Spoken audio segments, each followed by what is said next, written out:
Uh, Obrigada, Zé. Luís Borges Gouveia, doutorado em Ciência da Computação pela Universidade de Lancaster, UK, é professor associado da Universidade de Fernando Pessoa, com agregação em Gestão do Conhecimento pela Universidade de Aveiro. No contexto das instituições de ensino superior, estuda o recurso ao e-learning e a novas formas de como o digital pode influenciar o suporte à atividade humana e focar a população académica na descoberta, na criação e na crítica do conhecimento. Depois o nosso orador da parte prática, Pedro Santos, mestre em Engenharia Informática e Segurança Informática, com uma dissertação garantida em Informação na Administração Local e pós-graduação em Direito Avançado da Proteção de Dados. Atualmente é doutorando em Engenharia Informática na FCT UALB e docente no ISMAT, e exerce funções de chefe de Unidade de Segurança da Informação e Proteção de Dados do município de Portimão, com responsabilidade pelo compliance regulatório no que respeita ao RGPD, Regulamento Geral sobre a Proteção de Dados, ao regime jurídico da segurança no ciberespaço, ao regime geral da prevenção da corrupção e ao regime geral de proteção de denunciantes de infrações. Vou agora passar a palavra ao nosso primeiro orador, Sr. Professor, faça favor. Obrigada.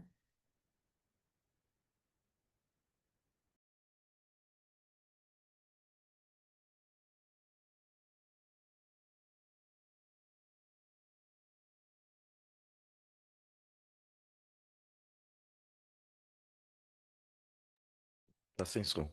Ok, pronto. Já estava aqui a notificação de gravação em cima, que é o problema destas coisas. Ok, só uma pequena correção. Eu desde 2017 sou professor catedrático, não que seja muito importante isso, não é? Mas é o que é. Aquilo que eu vou aqui tentar e que fui, enfim, desafiado a essa composição é de dar uma ideia sobre o que é do ponto de vista teórico esta área. Eu não gosto muito da palavra teórico, não é? Portanto, todas as boas teorias nascem de uma prática e nós, nos dias de hoje, estamos fora dos conceitos e da partilha dos conceitos. Isso explica porque é que depois a desinformação e a baralhação muito grande ocorre. Portanto, vamos tentar aqui, eu vou fazer um percurso, um exercício, agradecendo, enfim, estes desafios que são colocados e que acabam por dar-nos uma oportunidade até de sistematizar coisas que provavelmente de outra forma não o faríamos. A segurança da informação, particularmente no contexto da ciência da informação, constitui um esforço multidisciplinar. Não é? Portanto, a ideia que não só apenas em papel, mas cada vez mais em ativos digitais, nós temos que garantir medidas contra o acesso não autorizado, contra violações e violações de privacidade. As violações podem ser dos dados, da informação, dos registros, dos ativos que estão à nossa guarda. À medida que a gestão e a preservação dos documentos migram para ambientes mais digitais, a segurança da informação também tende a ser mais desafiante. Logo, ela começa também a ser mais central para a arquivística, até por razões do contexto que nós vivemos, não é? Onde a segurança adquire novas preocupações. Há um conjunto de conceitos, aliás, fica aqui um artigo que explica, acho eu, até de um overview, faz, portanto, uma abordagem geral sobre os desafios da segurança da informação no contexto da ciência da informação, da revista Arad, e fica aqui o link depois, eu depois disponibilizo a apresentação. Mas nós temos alguns conceitos, aquele que interessa aqui, que é a segurança da informação e arquivos, a transformação digital, que tem a ver com a crescente mobilização do digital, que tem um impacto inclusivamente nas mudanças de processo e de comportamentos, que acabam por ter mais a ver do que apenas com o digital, portanto, altera também práticas e formas de estar no físico, e a sempre presente questão, que é o outro lado da moeda da segurança, que é a privacidade. Aliás, há muitas vezes a ideia que se nós construímos sistemas mais seguros, temos que ter como perda assumida ou aceite a questão a questão da privacidade. Há um conjunto de preocupações que nós podemos e devemos tomar, estas são as mais consideráveis, que é o acesso e controle, quer físico, quer lógico, a questão da integridade e da autenticidade, razão de ser do arquivo, a questão da confidencialidade, que é para garantir que não há acessos não autorizados, nem quebras de salvaguarda de informação, ou ela se torne pública ou em contextos onde não foi previamente definido como sendo possível, ou até legalmente, e depois também as questões das políticas e dos procedimentos que mudam também em contexto não só dos setores, como das formas de atividade e, claro, a segurança física, não é? Porque depois, por mais sofisticada que seja, o valor, a umidade e a água e os incêndios continuam sendo reais e temos que ter esse cuidado, para não falar até dos roubos ou da quebra de outras formas. Ora, medidas práticas de segurança, quer física, quer digital, envolvem provavelmente muitas vezes as ações a bolso que se colocam. A segurança da informação pretende integrar estas práticas de uma forma mais consistente e de forma a que elas sejam mais eficazes possíveis, tendo em conta também o equilíbrio de orçamentos e a razoabilidade daquilo que nós queremos proteger. Não é? Portanto, há aqui alguns exemplos que depois podem verificar. Então, eu vou passar agora a um conjunto de elementos, de questões que estão associadas, começando, curiosamente, com um artigo chinês, de um chinês Beijing, portanto, provavelmente o mais recente daqueles que eu vou aqui usar, e quais são os principais motivos para a recolha ou coleta ilegal de informação causada por vulnerabilidade de gestão. Portanto, quando nós acabamos por ser vítimas da nossa falta de organização na segurança da informação. Desde logo, a recolha não autorizada é o mais significativo, é o 1. O segundo é a disponibilização ou venda ilegal de informação pessoal de utilizadores, portanto, muitas vezes, não lendo bem os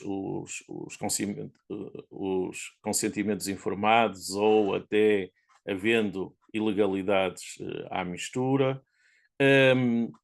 A disponibilização ou venda ilegal, portanto, é o segundo, praticamente seguindo o primeiro, e depois ainda temos um terceiro, que são os três grandes neste momento, e que tem a ver com as vulnerabilidades no pós-sistema de rede, ou seja, as questões típicas que nós podemos esperar da cibersegurança que estão associadas.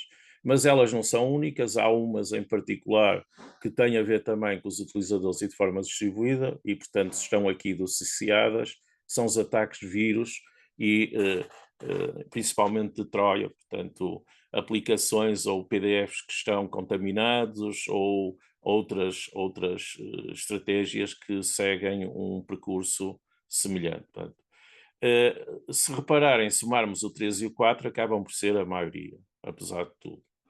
E o quinto tem a ver com a recolha de informação não essencial por operadores, que também, no fundo, tem a ver com a segunda e que também podia ser composta e, como vemos, a primeira, que é a recolha não autorizada de informação, passaria para terceiro lugar se uma pessoa fizesse esta composição e aqui, neste caso, tem a ver com as questões que no contexto da Europa são mais complexas, ou pelo menos são salvaguardadas pelo RGPD. O contexto e as normas internacionais são diversas. Há duas provavelmente mais importantes, é a AIS com a ISO 14721 e a ISO 27000, que é a da segurança da informação, mas nós temos também alguma informação importante na prática arquivística dos processos que está na 15489 e na 23081. Portanto, estão aqui, é um exercício para tentarmos juntar essa informação. Os desafios da informação de arquivos são vários, agora temos 5 slides que têm, portanto, desde logo os riscos tecnológicos e as violações de dados, que são aquelas que estão mais longe da prática arquivística comum, porque têm uma dimensão lógica e que têm a ver com ataques hackers, manipulação e roubo de dados que aumentaram significativamente e emergem de um conjunto de fragilidades importantes. Não deixa de ser interessante que na literatura mais recente ela é essencialmente do sul global. Portanto, estão aqui 2 exemplos que depois podem explorar sobre essa situação. Um outro aspecto tem a ver com o acesso e a integridade. Portanto, um sistema seguro é um sistema fechado, mas um sistema fechado também não é um sistema usado, logo não interessa. Não é? Portanto, é este equilíbrio entre a disponibilidade e o uso, depois é que expõe, não é? A superfície da exposição é maior e, como tal, nós temos que garantir a integridade dos registros ao longo prazo e temos que fazer com que isso seja feito com conveniência do utilizador, isto é, assegurar a questão da disponibilidade. Portanto, porque o arquivo útil é o arquivo vivo, não é? Aliás, essa coisa do arquivo morto acabou precisamente por aquela utilidade e pela função de memória que ele tem. Só que isso introduziu um desafio muito significativo por essa via. A conformidade legal e regulatória que se está a adensar, a DSA, porque é das plataformas digitais e, portanto, as leis que estão a surgir e a emergir e a integrarem-se também com as questões do RGPD, mas também da IA Act e da NIS 2, todas elas hoje em dia estão a criar pontos de contacto muito significativos e que vão mudar a forma como os arquivos armazenam e partilham informação digital. Isso é seguro que vamos tendo por compliance, por conformidade, por requisito obrigatório, um número crescente de preocupações a este tipo. A ideia que aqui surge é que é um desafio persistente, não é? E muito transversal. E, portanto, vai tocar em todo tipo de arquivos, nomeadamente naqueles arquivos que sejam públicos e que sejam de entidades públicas ainda em maior grau. Há aqui um artigo interessante sobre isso. Portanto, em baixo tem sempre um artigo que está relacionado, onde se pode saber eventualmente mais sobre o tema. Por último, a questão da preservação digital e obsolescência tecnológica que nos dá um susto muito grande, que é a possibilidade de nós estarmos a guardar para o além, não é? Mas ali há uma área muito mística e eu acho que é angustiante para qualquer arquivista que tenha a ver com as histórias que existem sobre a obsolescência tecnológica e que hoje em dia já há uma ideia com mais calo que não músculo, ainda é muita dor, portanto há esta diferença sobre a preservação da informação, não é? Portanto somos ainda muito aprendentes nesta área. Há aqui um artigo interessante que fala, onde reparar mesmo, fala sobre desafios, oportunidades e perspectivas para o futuro. Portanto, o que mostra que é que tal ainda não estamos a ver como é que devemos resolver estas questões.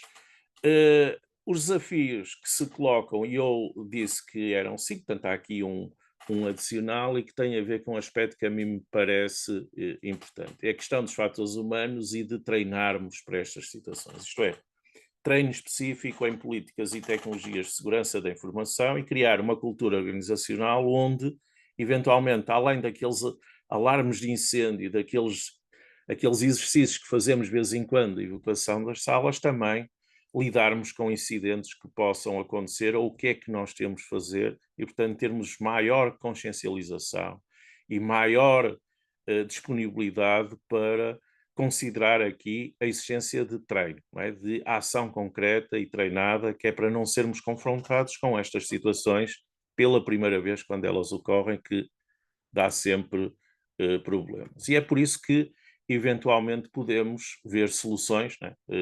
E algumas delas estão aqui colocadas. Começamos pelas estruturas mais abrangentes de segurança, com uma abordagem por camadas, na tentativa de fazer o isolamento. Portanto, esta é a forma como tradicionalmente na segurança se colocam as coisas, não é? Portanto, mesmo em termos militares, nós temos a defesa em profundidade, não é? Portanto, não pôr as linhas todas, não pôr a carne toda no assador de uma vez, pô-la em linhas que é para haver uma atenuação e uma percepção e uma aprendizagem de onde é que é a origem da ameaça, qual é a capacidade da ameaça, não é? E ter capacidade sempre de estender a frente de exposição. Portanto, não é muito diferente daquela que nós, eventualmente, fisicamente, imaginamos. E para isso temos controles tecnológicos, políticas de organização e auditorias regulares. Os controles, que é para assegurar os meios e as capacidades de dissuasão, e depois um conjunto de políticas organizacionais, que é para garantir que nós estamos sempre aferidos, e essas não são só necessariamente do lado das questões de segurança, podem ser tabelas de retenção, podem também percebermos a atualização que temos de ter naquilo que são os nossos registros, portanto, e perceber que não vale a pena estarmos a proteger mais do que o essencial, porque é aí que nos temos que focar, não é? Que é para não alargar a frente, mais uma vez, e estas estruturas têm que ser adaptadas a novas ameaças, têm que ter em conta as lições aprendidas, como nós vimos daqueles, até dos artigos anteriores, há ainda muito calo e pouco músculo, portanto, muita lição a aprender, muita coisa a acontecer, nomeadamente até por tecnologias que podem ser introduzidas que nos vêm beneficiar e outras que vêm provocar alguns arrepios. Beneficiar pode ser o blockchain, nos vem provocar muitos arrepios, é a computação quântica, pois nós, eventualmente, se for caso disso, podemos falar a seguir. A tecnologia blockchain, como disse, é um método para fortalecer a confiança e a transparência. Portanto, e tem a ver com a proveniência, tem a ver com a autoria data, e aqui nós temos um aliado muito interessante até para assegurar registros imutáveis, com registros de data e hora, por exemplo, e já há muitos sistemas que utilizam este tipo de tecnologia, que aliás promete muito, ela tem custos computacionais, aliás, quase todas as tecnologias distribuídas que nós temos hoje em dia têm custos ambientais e concorrem connosco pela necessidade de energia e de água, que é para refrigerar os centros de processamento. Portanto, do ponto de vista humano e do ponto de vista ambiental, há aqui uma reflexão importante a fazer nestes casos. Portanto, não é só vantagens. Um aspecto que se preza muito e que é importante, que é um bom ponto de reflexão e até de validação dos processos e de organização daquilo que são as nossas linhas de defesa em camadas, tem a ver com avaliações de risco regulares, como aquelas que são previstas no método Octave, que é um método que é para ver quais são as ameaças críticas e avaliar as nossas vulnerabilidades, e que foi concebido pelo SEI.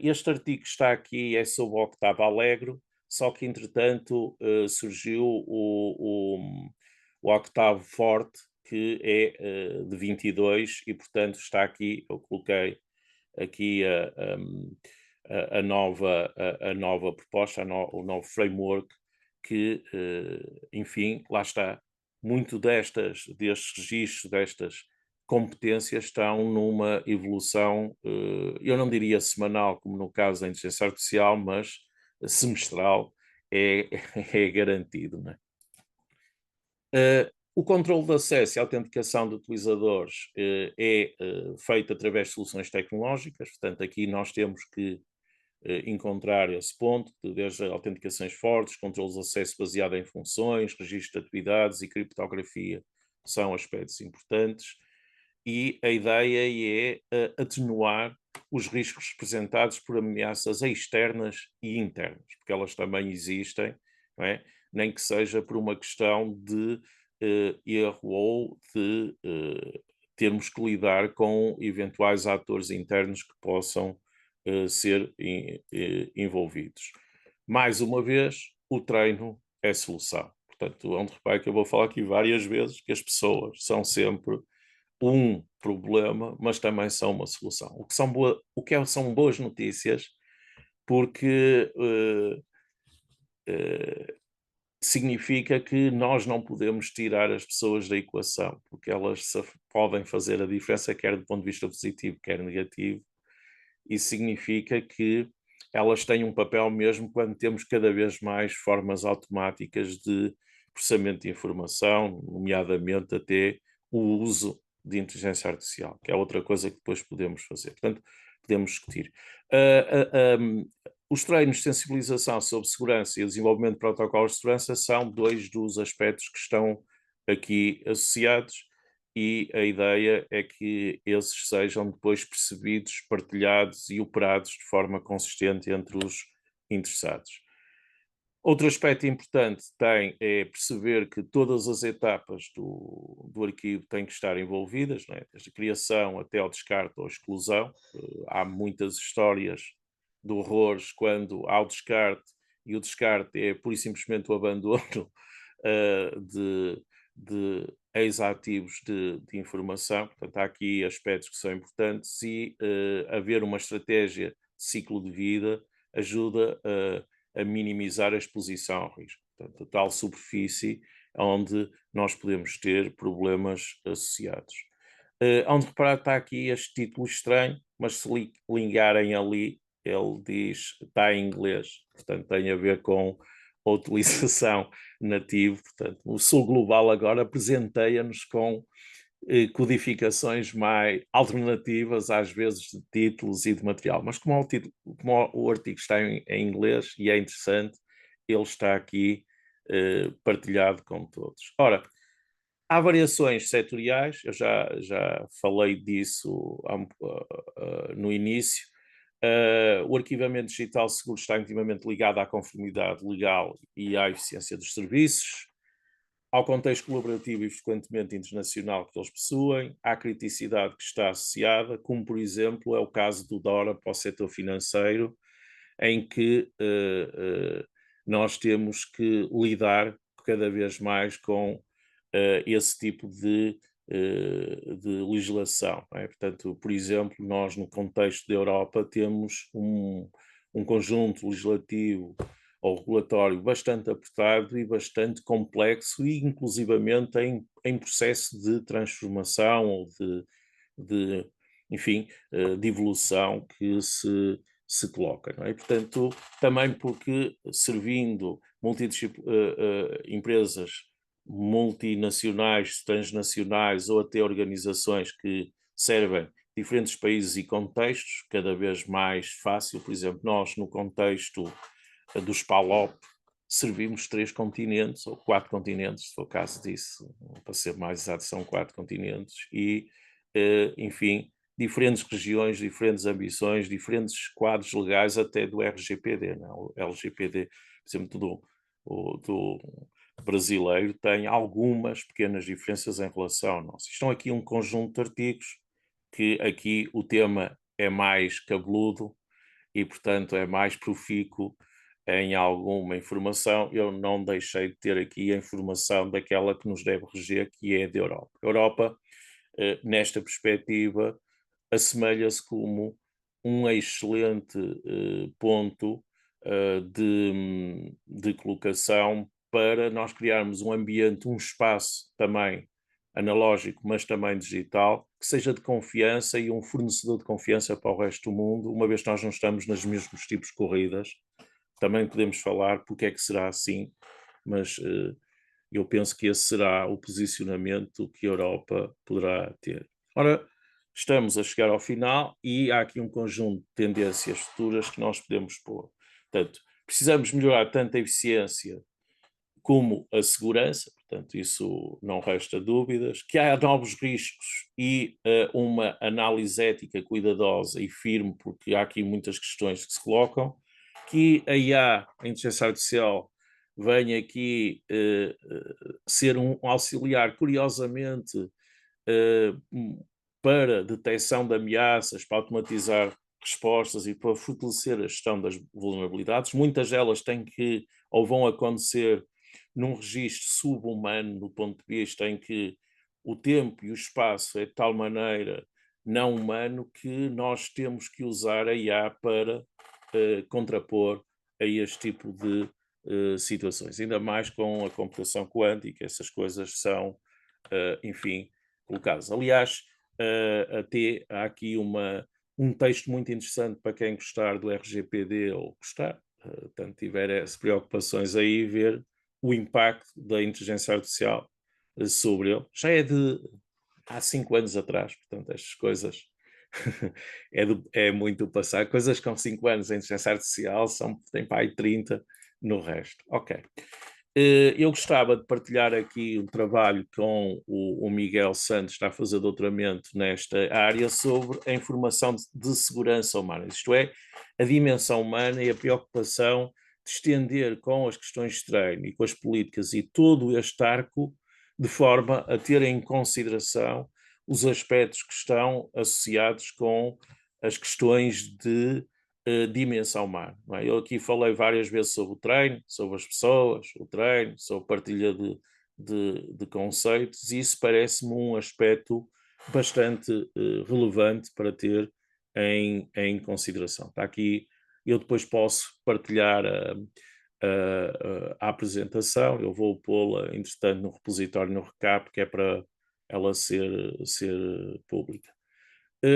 Como comentários finais, eu diria que a segurança da informação em arquivos é um campo em rápida evolução, que enfrenta continuamente novos desafios. A inteligência artificial vai ser um deles, a computação quântica também, a introdução do blockchain também. São 3 tecnologias emergentes que importa e que depois, em conjunto, podemos chamar como transformação digital, porque são tecnologias que não têm só a ver com a dimensão lógica ou digital, mas têm também a ver com a dimensão analógica. Portanto, vão ter impacto mesmo nos processos e na forma como nós lidamos ao nível físico com o arquivo. Isto levará a uma inovação tecnológica, ao desenvolvimento também de políticas e gestão de riscos e à necessidade de treino contínuo. Não é? Portanto, para, enfim, lidar com os tais pilares da segurança que têm a ver com a confidencialidade, a integridade e a disponibilidade. Não é? Que ninguém tenha acesso que não deva aos nossos meios, que é a confidencialidade, aos dados que não deve ter, que os dados possam ser apenas mudados pelas pessoas que estejam adequadas e nas condições que são as adequadas, e a disponibilidade que já sejam acessíveis para quem o devam ser. Né? Portanto, e isso para os registros arquivísticos também é igual para o resto da informação. Tem aqui um conjunto de recursos, agradecendo mais uma vez, portanto, eu até demorei um bocadinho menos para os 30 minutos, mas a ideia aqui é dar da PT Portugal, é isso que é. A Direção-Geral do Livro, dos Arquivos e das Bibliotecas tem alguma informação sobre estas questões. Eu não pude deixar de pôr aqui a BAD, devia ter posto o GT, claro, não é? Tanto aqui como tem que me dizer isso, e pus algum daqueles que, até pela minha formação base, eu continuo a seguir, que tem a ver com o Reino Unido, que tem informação muito interessante, e depois também a EFSA Europa, que é um exemplo de uma política de gestão muito interessante, embora depois seja uma área lateral, mas esta política de gestão da informação é suficientemente interessante e limpa para poder eventualmente ser partilhada. E depois, no fim, pus ainda o velhinho Digital Preservation Coalition, que é para nós vermos que aí muito percurso ainda há feito, mas de qualquer maneira já há caminho que foi realizado e tem o documento base. Pronto, eu agradeço mais uma vez. Eu espero não ter sido demasiadamente rápido, que é para cobrir os slides todos, mas qualquer questão depois nas perguntas e respostas nós tomamos, ok? Obrigado. Muito obrigada.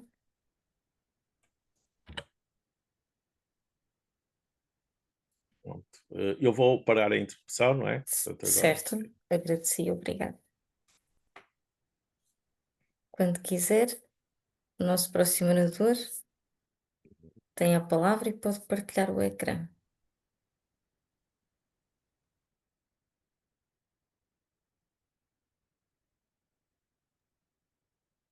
Isto.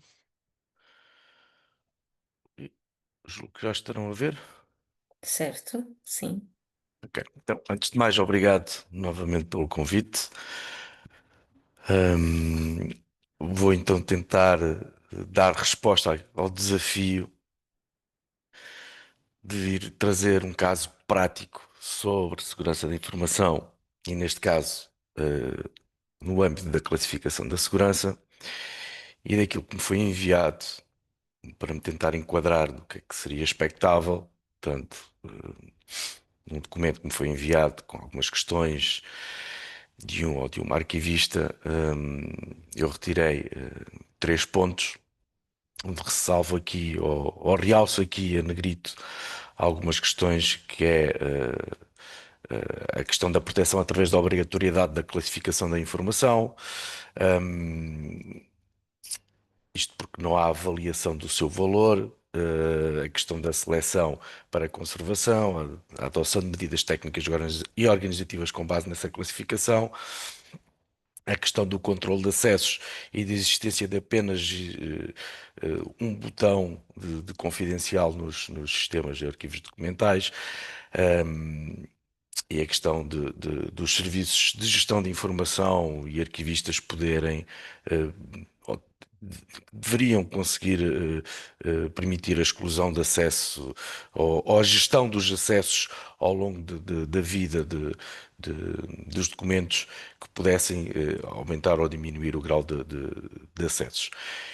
Isto acaba por ser interessante porque eu sou presidente da Comissão Tecnológica da Associação de Profissionais de Segurança e Proteção de Dados e a semana passada tivemos uma reunião da Comissão na qual um colega me traz um caso que eu disse, quando ele apresenta o caso, eu disse assim, é mesmo sobre isto que eu vou falar. Portanto, e o caso prático que eu trago é um caso prático real, portanto, tem a ver com um parecer da CADA recente do mês passado, em que é solicitada a uma entidade, neste caso a CIMAC, portanto é uma CIM do Alentejo, informações sobre uma infraestrutura de data center, portanto, neste caso é uma empresa que costumava concorrer ao concurso para prestar estes serviços, e solicitou relatórios mensais, análises de disponibilidade de serviços críticos, atas do site survey, relatórios de ocorrências de falhas de serviços críticos, análises de risco, inventários, listagens de tickets de suporte, cópias de relatórios, portanto, uma panóplia de informação bastante abrangente sobre uma infraestrutura de data center. A CIMAC, quando recebe este pedido, vai pedir à CADA um parecer como consulente, e neste caso o autor do pedido, como entretanto não obtém resposta, apresenta uma queixa também à CADA por não obter resposta. A CADA apensa os dois processos e emite um parecer sobre a situação. A consulente, ao pedir, o que pede à CADA é dizer que os documentos em questão contêm informação crítica e confidencial, tanto sobre a atividade digital da CIMAC e dos municípios associados, portanto, e que a sua partilha pode colocar em causa a segurança da informação, portanto, com consequente exposição a ciberataques, e que, obviamente, contradiz aquilo que serão as obrigações do regime jurídico de segurança no ciberespaço. E coloca também a questão se estes documentos se enquadrarão em documentos administrativos, no âmbito de documentos administrativos. E só aqui conseguimos começar a perceber que o risco de ciberataque não é só na questão do conhecimento ou do ciberataque, tem a ver com as questões técnicas de atacar, porque o acesso à informação sobre as infraestruturas acaba realmente por poder possibilitar ou facilitar quem tenha esse conhecimento ataques. Eu posso, por exemplo, referir todos os anos quando envio do município para o Centro Nacional de Cibersegurança, como obrigatório o relatório e o inventário de ativos, isso vai tudo encriptado exatamente, que é informação considerada crítica. A CADA, relativamente ao documento administrativo, diz que não pode haver dúvidas, né? Que é um documento administrativo pelo artigo 3º, número 1, a linha A, portanto, neste caso, até porque se trata de um procedimento de documentos inerentes a um procedimento de contratação pública também, e que a regra geral do acesso aos documentos administrativos, também como todos aqui presentes sabem, é que todos sem necessidade de enunciar qualquer interesse têm direito de acesso aos documentos administrativos para consulta, reprodução, whatever. Mas também sabemos que existem restrições. Das restrições mais faladas, acaba por ser os documentos nominativos, porque temos um Regulamento Geral sobre a Proteção de Dados que confere automaticamente tudo que são dados pessoais, dados de acesso restrito, mas depois existem outras restrições que nos são trazidas pelo artigo 6. Portanto, desde logo, o 6.1, que fala de interesses fundamentais do Estado, portanto, no acesso à restrição do acesso a documentos. Portanto, importa aqui também referir que o Decreto-Lei 2021, que aprova os procedimentos de identificação e designação de proteção, aumento da resiliência de infraestruturas críticas nacionais, no seu anexo, identifica realmente que, neste caso em questão, se tratam de infraestruturas digitais, portanto, que contêm informações críticas e confidenciais sobre a atividade digital. Agora importa ver aqui se poder-se aplicar esta restrição do acesso. Esta condição de restrição diz a CADA que não basta uma simples classificação de facto, ou seja, não basta dizer que, que, que esta documentação é confidencial. Portanto, se os documentos em questão forem documentos classificados, serão objeto de uma reserva de comunicação. No entanto, convirá notar que não basta a simples aposição de um carimbo contendo uma menção muito secreta ou confidencial, reservada ou rotulado, um documento como segredo de Estado. Portanto, para esta possibilidade de acesso ser restringida, portanto, o que eles dizem é que para se poder invocar esta restrição do 6.1, temos que recorrer à credenciação do Gabinete Nacional de Segurança para matéria classificada, portanto a entidade teria que ser certificada, os seus funcionários certificados para poderem e tecer apensa a material classificado. Outro tipo de restrição também do 6, do artigo 6.6, que tem a ver com os documentos administrativos que contenham segredos comerciais, industriais ou sobre a vida interna da empresa. Porque aqui a entidade, a CIMAC, também vem alegar que quem está a pedir é uma entidade que quer vender e quer ter acesso à informação privilegiada, digamos assim, e segredos comerciais. E aqui a CADA diz que, ainda que ao aceder a este tipo de informação sobre a gestão, aliás, a consulente diz que a operação da infraestrutura de data center, a referida empresa ganharia vantagens comerciais, e a CADA diz que existir alguma informação sujeita à restrição de acesso, nomeadamente em razão de segredo comercial, será necessária uma concretização mínima nos termos do Código de Propriedade Industrial, o que neste caso também não acontece. Na relação da vida interna da empresa, a CADA também diz que não é aplicável porque não se trata de segredos de operacionalidade, digamos assim. Por fim, na questão da restrição de acesso, quando se coloca em causa a capacidade operacional ou de segurança das infraestruturas críticas. E aqui foi quando a CADA disse que realmente se trata de uma infraestrutura crítica.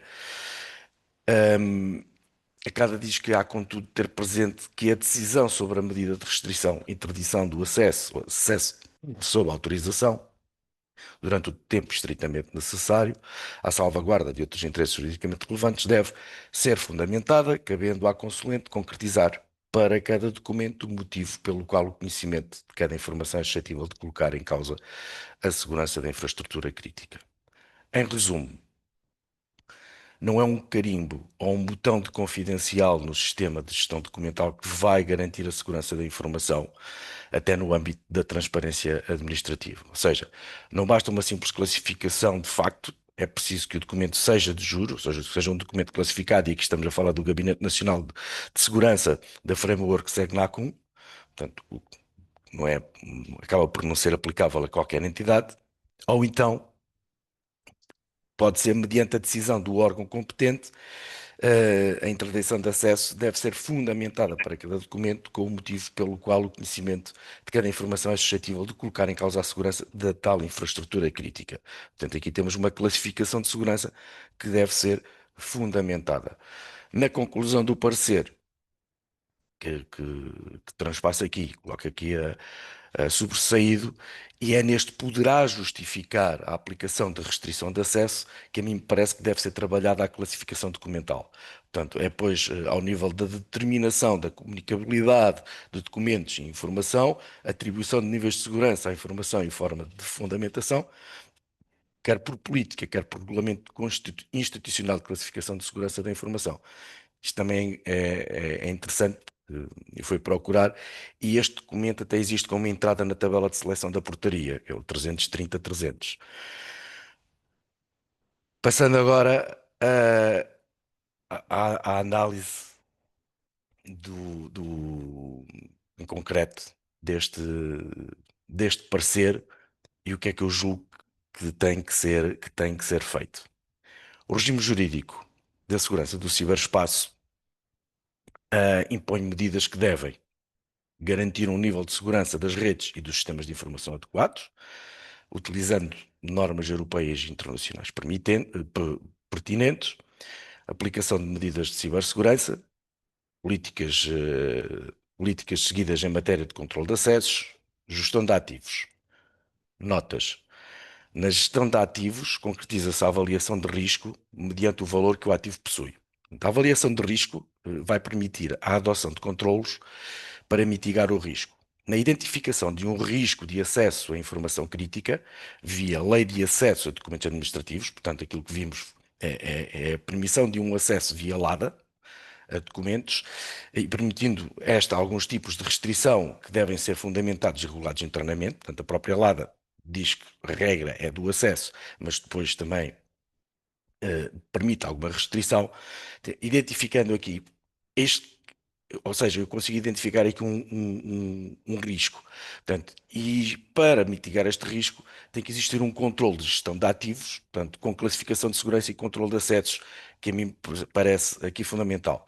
A classificação arquivística não pode ser só vista como uma forma de organizar o sistema de informação que permite determinar prazos de conservação e, obviamente, a conservação da própria informação e os seus destinos finais, mas deve também, a meu ver, ser usada para determinar o valor dos ativos de informação, classificá-los fundamentadamente quanto à sua segurança e conseguir gerir os níveis de acesso ao longo da sua vida. Portanto, é todo um serviço de gestão de informação onde a gestão da segurança está integrada. Importa saber que para quem trabalha a gestão de informação tem acesso à mesma com as inerentes responsabilidades. Consultando a portaria arquivística, temos, por exemplo, e agarrando no caso do parecer e análise, para a implementação de redes e sistemas tecnológicos, que foi algo que eles pediram, está na tabela de seleção. A monitorização de redes e sistemas tecnológicos está na tabela de seleção. Ambas têm um PCA de 10 anos e até mesmo o processamento de pedidos de serviço de suporte com um PCA de 5 anos. Questão que se levanta aqui: que arquivos dos que estão presentes, que arquivos possuem esta informação após procedimento? Ou melhor, que serviços de tecnologias, que divisões, que secções, que departamentos de tecnologias de informação, assim que esta documentação ou que esta informação passa a processo, a faz chegar ao arquivo? E será que está corretamente classificada perante o regulamento e a classificação de avaliação da informação arquivística no meu caso, para a administração local. E até diria mais, aqui, por exemplo, na questão da monitorização de redes e sistemas tecnológicos, estamos a falar de gigas e gigas e gigas de informação, logs. Isto, preservar isto de 10 anos é completamente fora de questão. Isto era preciso data, storage descomunais. Nós temos logs para preservar 6 meses de logs, já um serviço já com alguma capacidade. Já tem muito que se lhe diga. Depois, a legislação, eu disse, fala na aplicação de normas europeias e internacionais para garantir um nível de segurança de redes e dos sistemas de informação. Portanto, eu fui buscar aqui o quadro nacional de referência para a cibersegurança, portanto, que é desenvolvido pelo Centro Nacional de Cibersegurança e que tem por base realmente algumas normas internacionais, como a 27000, a SIS, o COBIT, pronto, entre outros. Eles fazem aqui uma aglomeração, acho que se baseiam mais no SIS e depois vão buscando controles às outras, para a área da segurança da informação, e até passou a ser certificável também, um, para, para, para atestar, portanto, através desta certificação, a implementação das suas práticas de cibersegurança nas organizações. Portanto, eu fui buscar aqui este quadro como exemplo, porque apresenta realmente medidas de segurança e controlos nas diferentes fases de segurança, como apresenta a imagem. Portanto, na identificação, identificar, proteger, detectar, responder e recuperar. Portanto, e vou buscar aqui na parte do identificar, ou logo no identificar, temos a medida de gestão de ativos e avaliação de risco, onde temos os dados, onde a classificação da informação, usando uma tabela de seleção, como a proposta na portaria, pode e deve ajudar na determinação do valor do ativo em questão. Portanto, se formos aqui logo ao IDGA5, que faz parte da fase de identificar e estabelece uma medida inserida na avaliação de risco, diz que os ativos necessários para a prestação de bens e serviços devem ser classificados. Portanto, para os ativos, dados, informação, porque existem diversos tipos de ativos. Um deles são os dados, a informação com que qualquer arquivista trabalha diariamente é um ativo. Faz todo o sentido usar a tabela de seleção. Portanto, o histórico, a tabela de seleção e o histórico de arquivo, na entidade, e trabalhar internamente e com os responsáveis proprietários de cada ativo para a classificação de segurança. Portanto, partindo desta tabela de seleção, até porque mesmo na transposição desta classificação de segurança para a gestão documental, ficará, ou para a aplicação, digamos assim, ou o software de gestão documental, ficará, digamos, muito mais automatizada se associarmos esta classificação de segurança à tabela de seleção. Na parte do proteger, temos também a gestão de identidades e controle de acessos. Portanto, ao longo da vida de um ativo de informação, é importante que o responsável pelo serviço de gestão de informação, o arquivo, tenha capacidade de trabalhar este controle de acessos, tal como elencado pelo arquivista, logo no meu primeiro slide. Portanto, deveria permitir a exclusão do acesso até então e inserção de acessos em cada fase de desenvolvimento até ser público, porque ao longo da vida realmente de uma determinada informação, o nível a classificação e o nível de acesso pode mudar. Pode nunca chegar até a ser público, mas pode vir a ser público. E isso não pode estar dependente, como também é elencado, não pode estar dependente de outra pessoa que não quem está com a responsabilidade de fazer a gestão da informação e mediante o regulamento de classificação existente. Depois vou buscar também aqui a questão da fase de monitorizar, que acho que também até em termos de monitorização, hum, não existe aqui também uma responsabilidade do Serviço de Gestão de Informação ao Serviço de Arquivo, portanto, que mais não seja na detecção de falhas procedimentais e medidas aplicadas que devem ser melhoradas ou alteradas. Também, como elencado no primeiro slide, na identificação de uma falha no arquivo de dados de mensagens de correio eletrónico, nas mensagens de WhatsApp, quais são as entidades que hoje em dia praticam ou têm procedimentos ou controlos para que seja efetuado os backups de e-mails, os backups de mensagens instantâneas, quando se tratam de mensagens relevantes para a atividade administrativa. Portanto, são medidas de segurança, controlos que têm de ser desenvolvidos por meio de políticas ou regulamentos internos e que, se tratando de ativos de informação, quer física como digital, e cujo conteúdo seja crítico para a operacionalidade e segurança da entidade, os serviços de gestão de informação, arquivo, a meu ver, têm de fazer parte nestas definições para se evitar situações como as que apresentei no caso prático. No caso prático, a CADA mandou ceder a informação e posso dizer, porque conheço a empresa que levantou o processo, que é a CIMAC, depois de receber a notificação para entregar a informação, entregaram uma série de documentos a dizer documento não existe. Primeiro dizem, ou seja, primeiro disseram que os documentos estavam classificados como confidencial, quando a CADA diz que não estando classificados têm que ser cedidos, eles dizem que os documentos não existem. O que se levanta aqui algumas outras questões judiciais e que podem ser problemáticas e que poderiam ser resolvidas existindo este regulamento interno de classificação de segurança da informação, que, a meu ver, tem que estar em paralelo com a tabela de seleção. Eu julgo que foi rápido demais, se calhar, não, mas por mim. Obrigada. Eu convido todos os participantes que queiram pôr alguma questão. Temos o chat aberto, ou podem tomar a palavra através do microfone, se quiserem, ou levantam a mão, que eu vou pondo por ordem para quem quiser intervir. Eu vou começar aqui a tentar o debate, que é uma coisa que eu acho que tem preocupado aqui a comunidade arquivística, que é falamos em segurança da informação.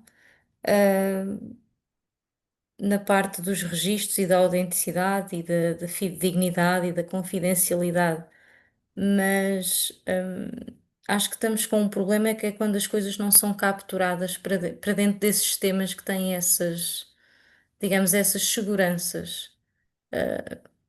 E queria perguntar aos nossos dois oradores que conselho dão, a nós arquivistas para tentarmos de alguma maneira combater esta nossa falta de, pelo menos é a minha percepção, e aqui falo um bocadinho pessoal, eu acho que estamos a perder registros. E lá está, por isso que se calhar é que essa empresa disse que não tinha registros, não tinha os documentos. Eh, o que é que está a acontecer para estarmos com esta perda de administrativa, não é?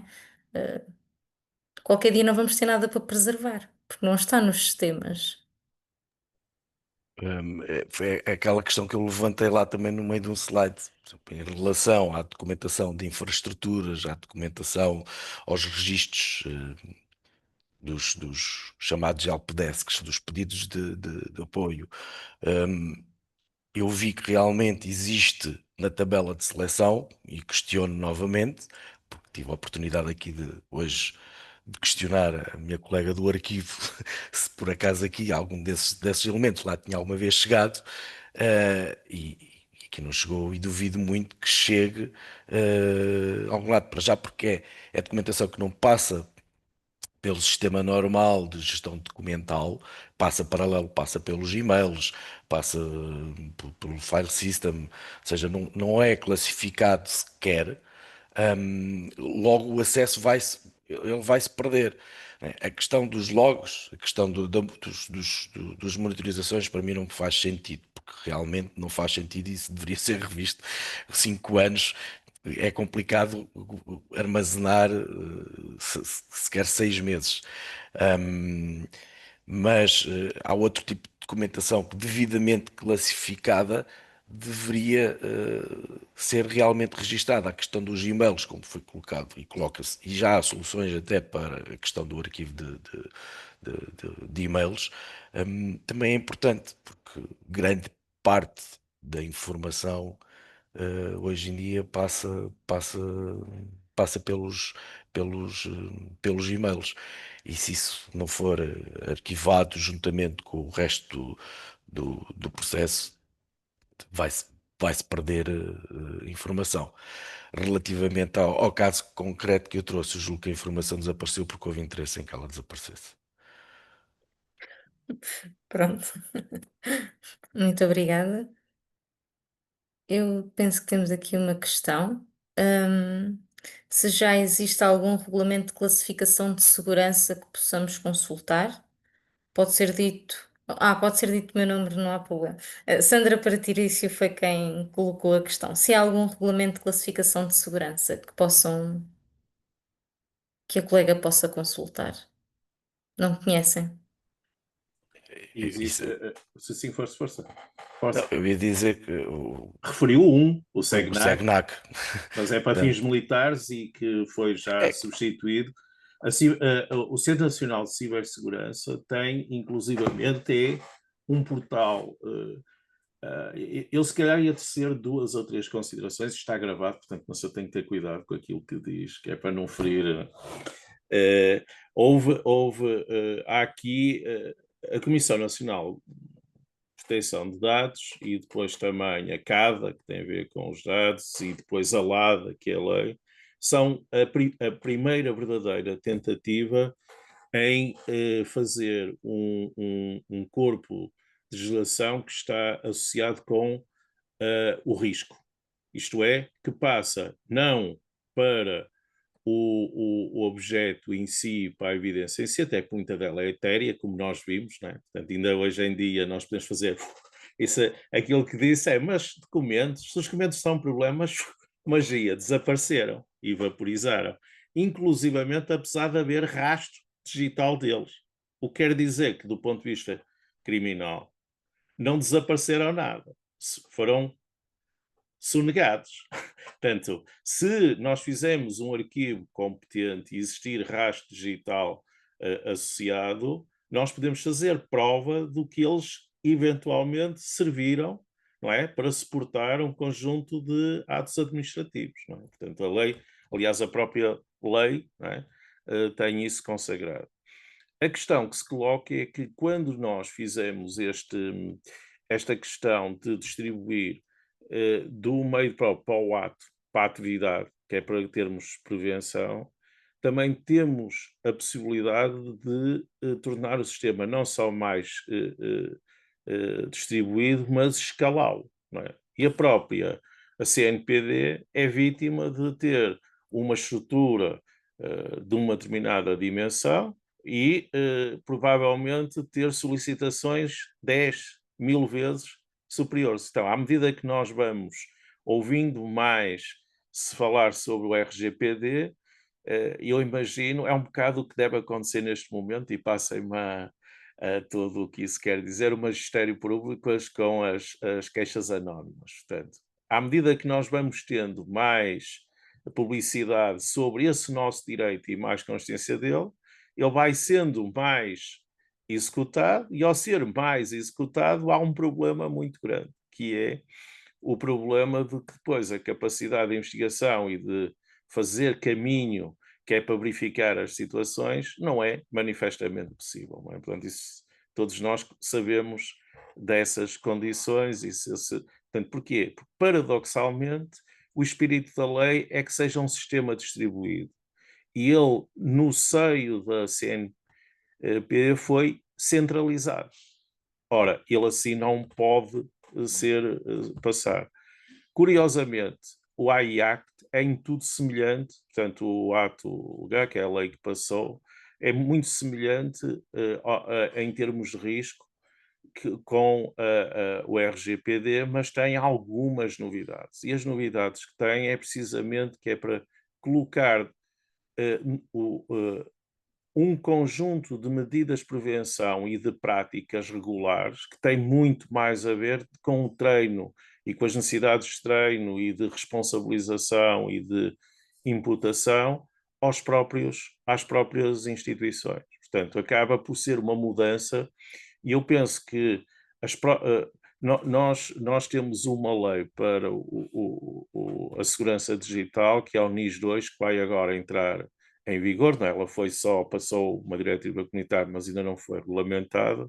Já se percebeu que a estrutura vai ser a CNCS, Centro Nacional de Cibersegurança, que tem feito um trabalho de sensibilização interessante, até porque percebeu precisamente sobre esta questão da sensibilização e de criação de awareness, não é? Consciencialização e de responsabilização das entidades passa por aí. Portanto, nós temos, e até a questão que coloca aqui, que ainda está em aberto, porque o NIS 2 ainda não foi transposto, regulamentado nacional, portanto, há aqui um período vacante.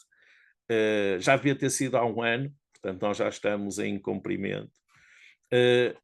É pôr a questão à CNCS, que eu penso que em breve terá alguma informação. Não obstante, nós temos boas práticas e eu até dei alguns exemplos no final, nos cursos, que provavelmente respondem ao que pretende.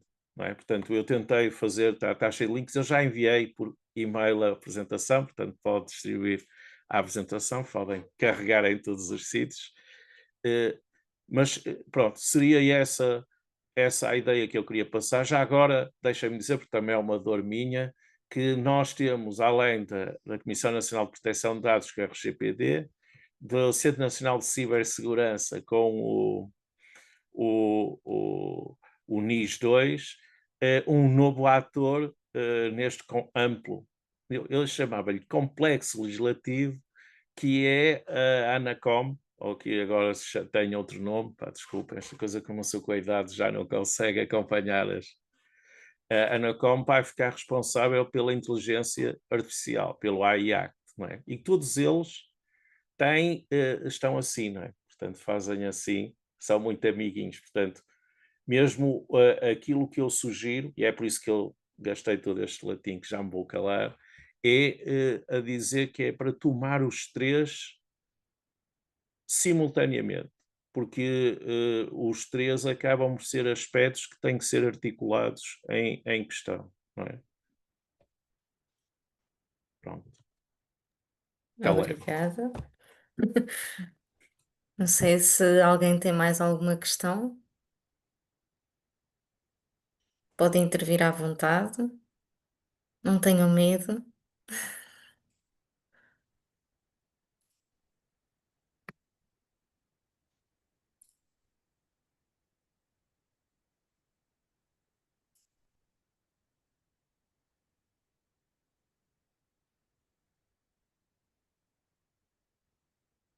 Se calhar ficamos todos elucidados.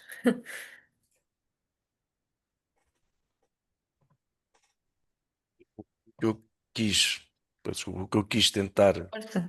passar com este caso, que é da importância que o acesso a documentos administrativos pode ter para a segurança das entidades.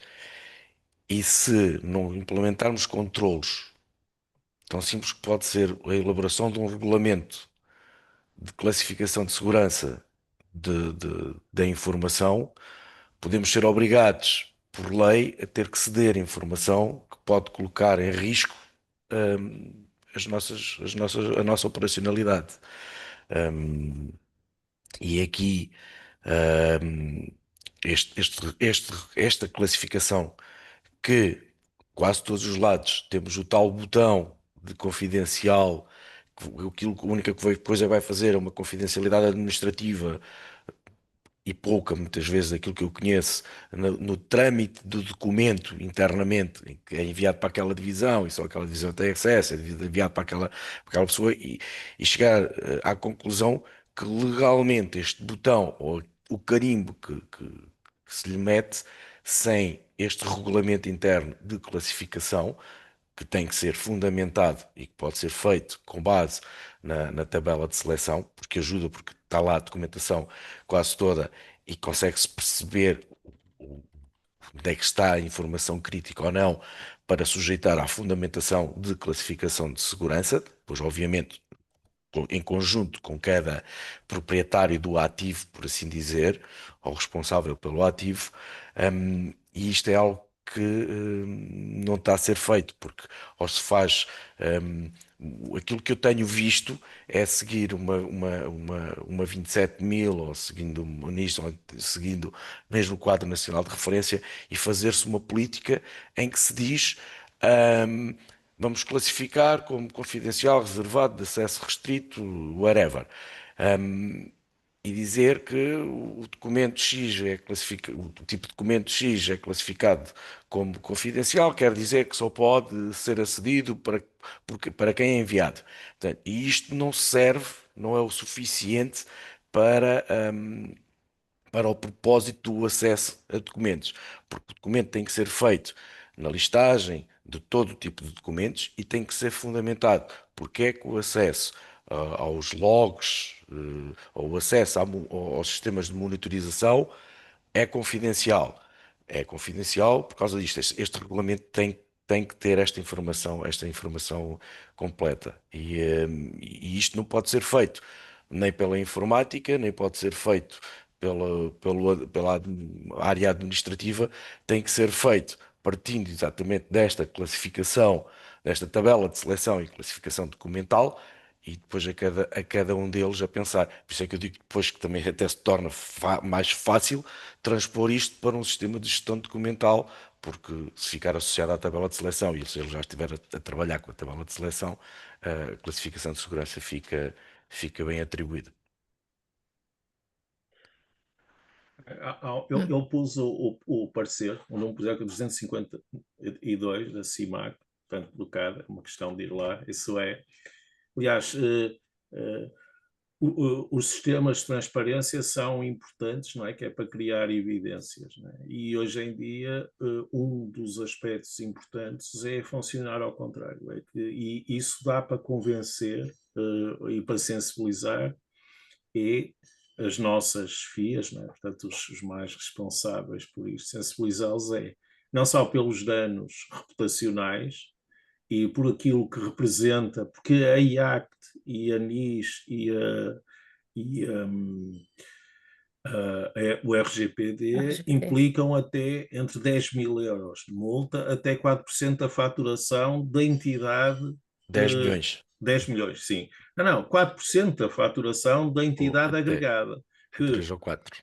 que pode ser até mais do que esse valor, não é? Aliás, isso tem servido muito, que é para nós tentarmos bater nas plataformas digitais, e na Microsoft, e na Google, e na Meta, não é? Portanto, porque não é o Facebook ou o Instagram que pagam por si, é a entidade superior deles que é a Meta. Não é o Google no serviço X ou Y que paga por si, é a Alphabet que é, não é? Pronto. Agora imaginam o que é que isso significa e, portanto, as responsabilidades têm. Mas, por outro lado, também é quando nós, ao manipular dados e ao querermos preservar a evidência daquilo que foi feito dentro da legalidade, nós próprios sermos donos dos nossos logs e dos nossos processos, é essencial, que é para podermos isentar de questões. Ou seja, também há aqui não só um registro, enfim, obrigatório, aquilo que chama o requisito legal, como também uma defesa preventiva legal sobre a complexidade do mundo em que vivemos, não é? E a desinformação, enfim, todo um conjunto de questões que se colocam quando nós falamos de informação, paradoxalmente torna o arquivo ainda mais importante por causa do provenance da autoridade, não é? Portanto, qualquer dia nós vamos ser chamados a dizer quem é que garante que um de nós está aqui, não é enfim, um fake IA, não é? Agora ainda conseguimos rir-nos um bocado disso, mas cada vez menos. Pelo menos já acreditamos que isso é possível. Nessa perspectiva, é do próprio interesse das organizações criarem as estruturas de prevenção também a funcionar ao contrário, não é? Portanto, isto para responder a uma questão que, curiosamente, também nós na formação tentamos dar um mapa do tesouro, que é para criar o essencial, não é? Dos elementos, porque as coisas começam necessariamente simples.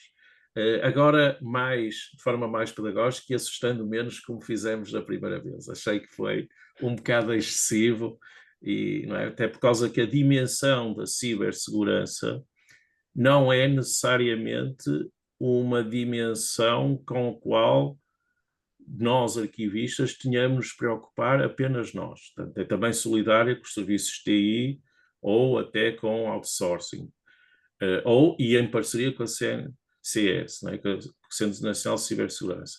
Mas, essencialmente, e isso é que eu gostava, e, portanto, é essa a minha militância também aqui, é dizer que é claramente uma incorporação profissional na própria arquivística, esta preocupação com a segurança da informação. Portanto, neste momento uma skill básica, vamos pôr assim em inglês, parece mais importante, uma competência básica, que temos pôr skill básica soa melhor. E, portanto, é nessa perspectiva que convém estarmos informados, porque este amplo de leis ou de quadros de regulação, vão ser muito fortes, não é? E vão condicionar muito aquilo que é o trabalho de arrasto que nos vai ser pedido. Logo, não façam só, esse é o conceito para o RGPD ou para a AI, é todos estes quatro aspectos. É essa a minha sugestão. E aqui pegando um bocadinho num comentário que aqui está, que é preciso sensibilizar as chefias. Este webinar, este ciclo de reflexões, primeiro serviu, claro, acho que nos sensibilizar a todos enquanto profissionais, porque se calhar muitos de nós não estávamos cientes digamos, desta amplitude e desta completude associada à segurança da informação.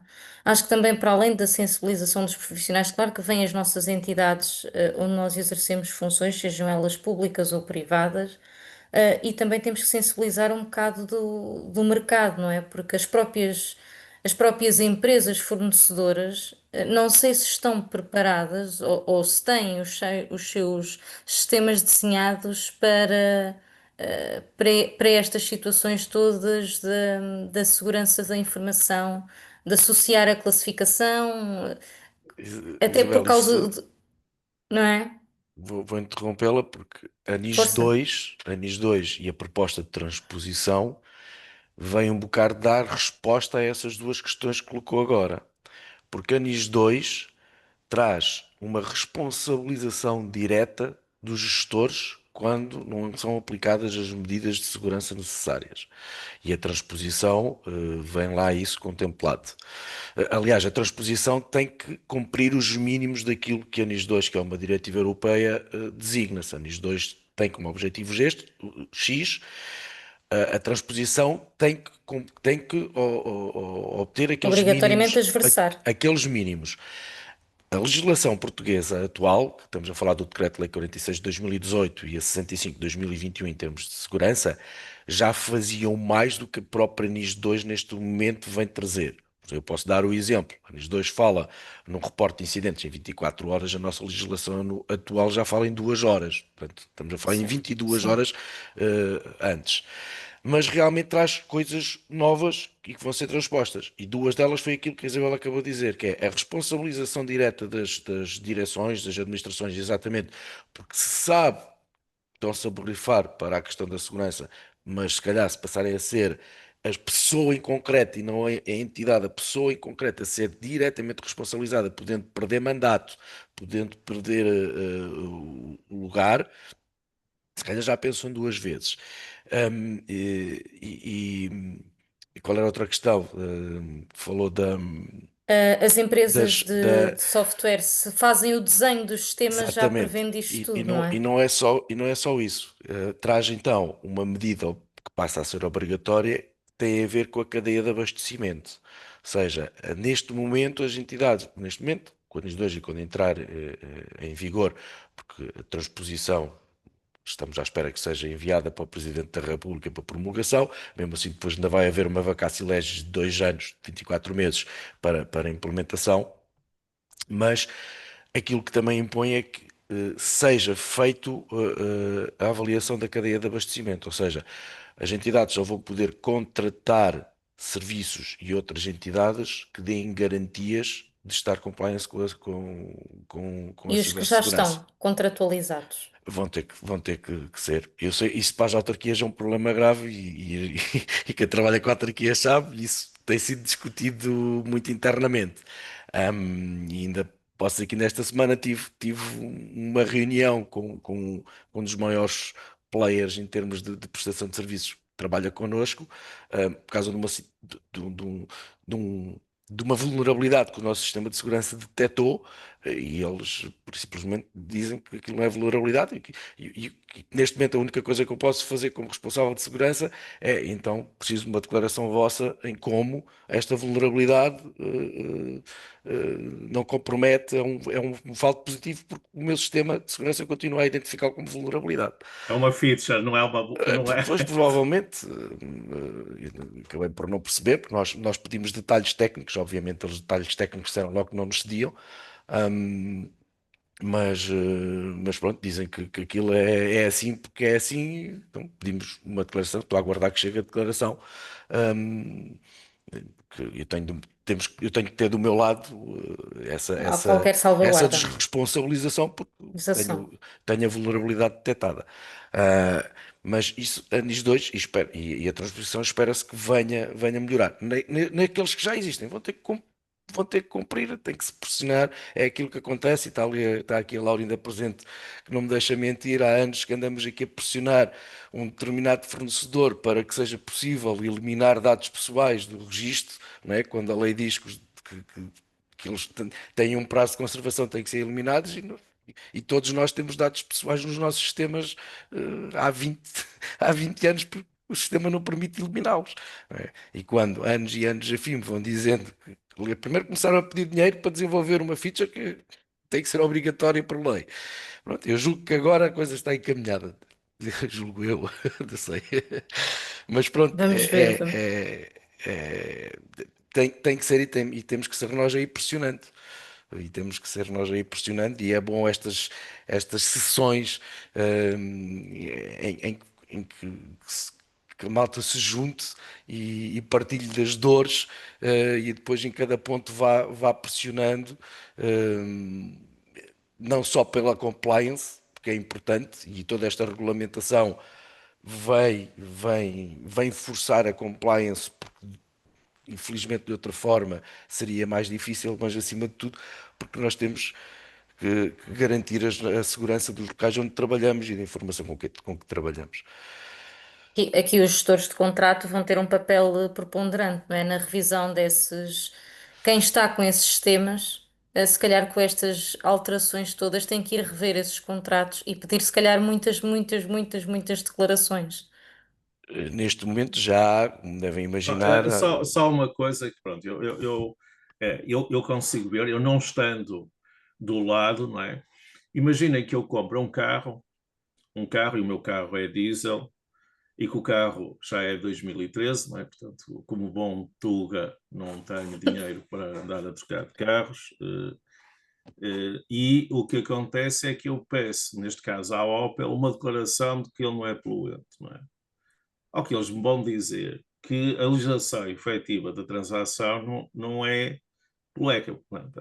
Assim como depois também, quando eu não estou na posse, e é muito fácil o legislador, como fez em muita da legislação que existia, coisas completamente irrelevantes que nunca poderiam ter cumpridas e não foram cumpridas. De tal maneira que, durante muitos anos, o RGPD nem sequer se aplicava às entidades públicas né, por todos os problemas que isso acontecia, e por aí as 2 horas. O NIS 2 tem, efetivamente, 24 horas em casos críticos para instituições críticas, mas para o restante tem 72 horas depois da detecção. A detecção é quando as entidades próprias se apercebem e têm 72 horas para reportar. Né? Isso pode acontecer em zombies, e há muita gente, se calhar até alguns de nós, ninguém sabe, estamos com as nossas máquinas infectadas há anos, mas estão adormecidas. E nós vamos um dia acordar e depois temos X horas se estivéssemos numa entidade que, sendo crítica, são efetivamente 24, não sendo, são 72. Agora, a questão que se coloca aqui é precisamente essa. É que é não a responsabilização de terceiros, mas sim a como é que nós pomos no ciclo de vida dos dados, tal supply chain, portanto, são os ciclos de vida, dados no nosso caso, que é esse o nosso negócio, como é que nós, eventualmente, vamos poder fazer auditorias e vamos poder treinar as pessoas que é para reagir com o que temos, não é?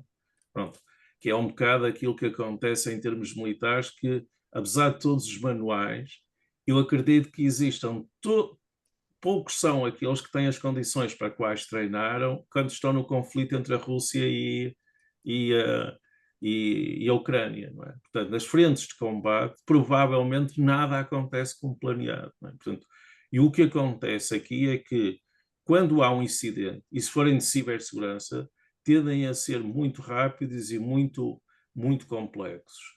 E a ideia é como é que nós contemos e preservamos, não é? Não é? Como é que somos a linha de defesa, que é para criar uma primeira linha que garanta a proteção de um ativo que é importante, que é a memória das organizações. Não é? Portanto, aqui ainda tem uma frente maior. Mas não é para substituir, principalmente em termos de cibersegurança, as unidades de atuação aí. O que é preciso é aquilo que acontece, vamos supor, a minha casa IAR, e eu não tenho nenhuma tabela de perceber aquilo que eu perdi, a não ser quando perdeu. Por exemplo, o meu telefone avaria-se. E eu vou descobrindo, à medida que vou precisando de um serralheiro, meu Deus, que eu perdi a informação mais crítica que tinha, que não é do professor ou do gajo que sabe coisas, é de alguém que efetivamente arranja coisas, não é? E nós, quando perdemos um telefone, perdemos os dados desse telefone, vamos. Porquê? Porque efetivamente não temos coisas básicas como backups, como log, como uma organização de perceber entre toda a informação marmelada, qual é efetivamente a informação. Curiosamente, os senhores, em termos arquivistas, ainda se estão dentro daqueles que conseguem fazer uma distinção. E, portanto, até podem ser chamados a dizer, ok, qual é que é o ativo de informação, o que é que aquilo que no dia final, do juízo final, quando houver um incidente grave, nós podemos contar e podemos perceber aquilo que vamos ter que proteger. Mas para isso, nos dias de hoje, fazer cópias, por exemplo, de backups, tem que ter também uma dimensão lógica, uma dimensão digital. Portanto, muito daquilo que é a atividade do arquivo já não é só do arquivo físico, é também do arquivo lógico. E ele tem que ser integrado. Mas, curiosamente, aquilo já agora, aquilo que é a joia o sumo importante, está do lado do arquivista. A informação é chave. Pronto, eu gostava de dizer isso. Eu sou de ciências da computação, portanto, tem mais valor alguém como eu dizer isto, né? Apesar de que eu sou uma espécie de híbrido, mas de qualquer maneira, porque a questão aqui é gestão da informação, não é gestão da tecnologia. Não é? Portanto, efetivamente, colocam-se muitos problemas, depois a lei é feita, em princípio, para arranjar conceitos partilhados e para permitir um conjunto de regras que permitam que vivamos em comunidade. Não é? Bom, mas o essencial é perceber em cada sítio o que é o tesouro. E isso nós perdemos, alguns, em muitas situações, o controle do tesouro. Não é? Eu, por exemplo, já perdi várias vezes informação relevante, simples, que é onde é que está o telefone do picheleiro, do pintor do carro, epá, coisas importantes, que são telefones críticos para o meu bem-estar, mas que eu não acautelei porque epá, não era importante no momento. Eu só queria fazer aqui agora um comentário, para a malta descontrair mais um bocadinho.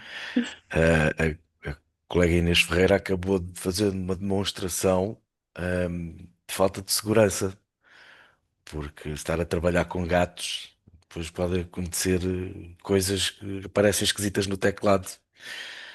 Por acaso, quando fomos aqui no município, quando fomos todos para casa trabalhar, eu emiti uma série de recomendações e uma delas foi exatamente para ter cuidado com os gatos, com os gatos em casa, quando estávamos a trabalhar remotamente.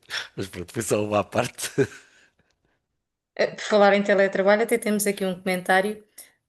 Dizem assim: falando em básico, não seria de basilar importância que em teletrabalho, só tendo VPN ligado, é que se poderia aceder a e-mails, clouds de trabalho, Teams, etc. Eu julgo que isso é uma questão operacional e iria dificultar a questão operacional. Eu julgo que não será tanta questão da VPN, mas mais a questão da segurança nos acessos a estes serviços. Até a própria VPN deverá hoje em dia ter Pode ser um seguranças problema. redobradas, múltiplo fator de autenticação, por aí fora. Estar a limitar o acesso aos sistemas de trabalho à ligação de uma VPN, quer dizer, É, hoje em dia eu sei o meu e-mail no telemóvel, sinto-me um bocado perdido. Um, eu posso dar uma achega, isso já é bem na área da ciência da computação, portanto, o que é que acontece com o VPN? Sabem quando nós temos, a VPN é aquela ideia da segurança-privacidade, não é? Tem essa dupla, e é um bocado aquilo que são as SEBs. Eu moro numa casa que tem um muro de 1,30 m, devia ser 1,80 m, mas não deixarem, portanto ficou. O que é que aconteceu? Os meus vizinhos fizeram todos sebes elevados. Né? Isso aumentou a privacidade, mas a segurança, porque uma vez transposta essa posição, eu não conto com os restantes para ver o que é que está a acontecer se alguém me puder fazer alguma coisa. Estão a ver? Portanto, aquilo que às vezes parece ser uma proteção, sebes grandes, pode criar um ambiente reservado para ilícitos. A VPN, hoje em dia, tem também este segundo lado, mas a questão nunca é os controlos per si, é a forma como nós alinhamos os controlos, mais a consciência que as pessoas têm do seu bom uso, mais a articulação entre esses meios, que são as políticas de segurança das organizações. Portanto, são opções que cada contexto se articula. E não vai mal nenhum disso, até é bom, porque se nós tivermos 10 medidas de segurança e cada um usar 5, e usar 5 diferentes, é uma dor de cabeça ao amigo do alheio. Não é? A quem atacar, que tem que reconhecer e fazer um reconhecimento. Portanto, a questão que se coloca não é a coleção de medidas dos tais controlos associados, é a forma como eles estão verdadeiramente articulados. Mas sim, a questão de teletrabalho é mais outra dor de cabeça, assim como é uma dor de cabeça cada vez maior o facto de nós termos uma coisa que chama Bring Your Own Device, que é do it yourself, que é eu poder aceder com os meus dispositivos e não com dispositivos controlados. Mas eu poder aceder com aplicações que não são plataformas fechadas. E a pior e mais, enfim, angustiante só me lembro do termo em inglês, disturbing, não é? Portanto, depois podem tentar assim. A aplicação de todas é o correio eletrónico.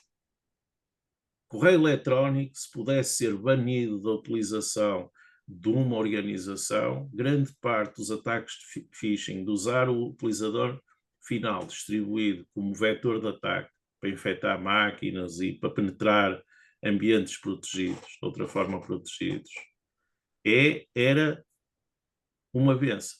Portanto, aquilo que nós vemos é cada vez mais a diminuição de utilização do correio eletrónico, que é por aí que grande parte dos ataques phishing são feitos. Aliás, como podem ver, eu penso que se nós estamos aqui, eu não sei quantos estamos, mas estamos 22, provavelmente todos os 22 já recebemos pelo menos 2 ou 3 e-mails com propostas para nos darem uns milhões de dólares. Portanto, não sabemos o que é que não nos havemos queixar, todos nós tivemos acesso a essa benção, não é?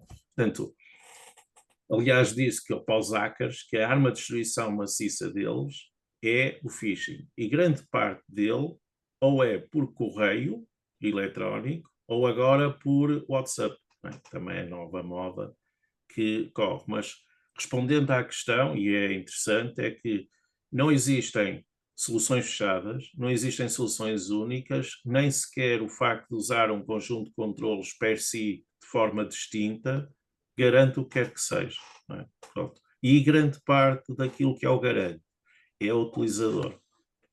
Para mal dos nossos pecados, tem esse problema. E vai piorar com a inteligência artificial. Portanto, nós vamos ser cada vez mais seduzidos e enganados de formas cada vez mais subliminares e mais próximas dos nossos hábitos e das nossas práticas. E agora na campanha eleitoral vê-se bem isso, né? Pois, Temos eu só aqui um tentei, último. nós não podíamos falar dessas coisas, né? Mas tem acontecido algumas fake news, algumas colocações, até do ponto de vista das próprias infraestruturas e das próprias organizações, algumas fugas de informação. Não é? Portanto, tem sido uma espécie de catálogo de tudo aquilo que pode acontecer. Já sabia que ia Eu que o digo acontecer. estas 2 últimas semanas. Tem aparecido aqui. Não é? É brutal, é brutal. Temos só aqui um último comentário, que é todos os arquivos são físicos, mesmo os digitais. Ah, e só Giro isso. uma última questão, se calhar 30 segundos de resposta para qualquer um dos nossos oradores. E os servidores? Os servidores não, os centros de dados, são uma corresponsabilidade partilhada ou é só exclusiva aos serviços de tecnologias de informação? Eu posso responder a esta, já que são todos os serviços, mesmo os digitais, se me pode informar o que é cloud.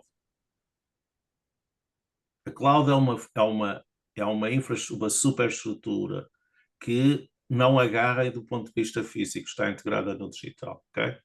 Essa é uma das grandes novidades. Bem-vindo ao século XXI e bem-vindo a transformações significativas. E isso é importante até, que é para perceber uma coisa, é que aquela ideia do que nós podíamos desligar a inteligência artificial porque ela utiliza energia elétrica, não é? Está algures numa máquina. Por causa desta história da distribuição mundial e da rede da cloud, dessa instituição que agarra em diferentes máquinas, em diferentes sítios que nós não sabemos, torna impossível desligar isso sem desligarmos tudo, ok? Portanto, eu gostava de pôr isto porque isto era verdade, mas já não é de todo. Aliás, do ponto de vista de segurança, hoje em dia até a componente física de informação como o USB está proibida a distribuição. Não é? Em muitos casos há políticas de informação que proíbem isso. Portanto, efetivamente, a cloud já são arquivos que têm uma existência independente da corporização física onde estão. Isto para a segurança e para a responsabilidade da inteligência artificial é essencial, que é para percebermos bem o que é que estamos a criar e a responsabilização e a necessidade de contenção da inteligência artificial. Porque não é desligando nenhum botão, porque já não há botões para desligar. Verá. Porém, tem que ser mais do que um.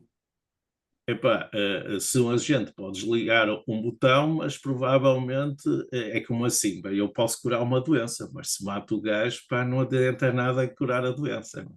Nós sabemos, se eu estiver doente, mas se me derem um tiro na nuca, pá, pronto, curar uma doença. Não é? Portanto, tudo está já num nível de integração que nós não conseguimos dissociar essa componente, é aí que eu quero dizer. E, portanto, não temos nenhuma capacidade neste momento para os data centers e onde está. Aliás, isso levanta inclusivamente, ao contrário, outra questão, que essa diz-nos direito a nós e que falaram com muita propriedade, que é a questão de onde é que estão os dados e onde é que estão as nossas peças de arquivo de dimensão digital. Se estão nas nossas máquinas, se estão na cloud e da cloud onde estão. E isso levanta a questão, até por causa da inteligência artificial, a importância dos dados e dos logs, e portanto é cada vez maior. Onde é que eles estão? E isso, hoje em dia, é uma nova discussão que se chama soberania digital. Curiosamente, é uma coisa bem antiga, mas que agora entrou no lexo atual. E a questão que se coloca é que ainda há pouco tempo algumas das grandes, eu ia dizer repúblicas, das grandes nações da Europa, da União Europeia, contratualizaram com a Microsoft a guarda, a salvaguarda dos dados, que é pela cloud. Não é? Pronto, não digo mais, não faço comentários sobre isso, mas que tem a ver, claro, sobre a soberania digital. Bem, pedimos desculpa por Sobre isso. termos passado um. Quer dizer mais alguma coisa, Pedro? Não, sobre isso que o doutor Borges estava a falar, vou só dar aqui um link de um livro que por acaso foi escrito pela vice-presidente da ANACOM, a doutora Sim, Brígida sim. Castro, hum, que tenho o prazer de conhecer, e dentro disto que estava a ser falado, é uma leitura interessante. Muito obrigada. E a todos os que estiveram aqui até agora, também o nosso muito obrigada. Obrigada aos nossos oradores. hum, e contamos convosco no próximo ciclo que há de ser divulgado. E uma boa noite, um bom jantar para quem ainda vai jantar. E, e não se esqueçam de votar no domingo, que isso ainda podemos Isso é fazer apelar importante, ao sim. voto.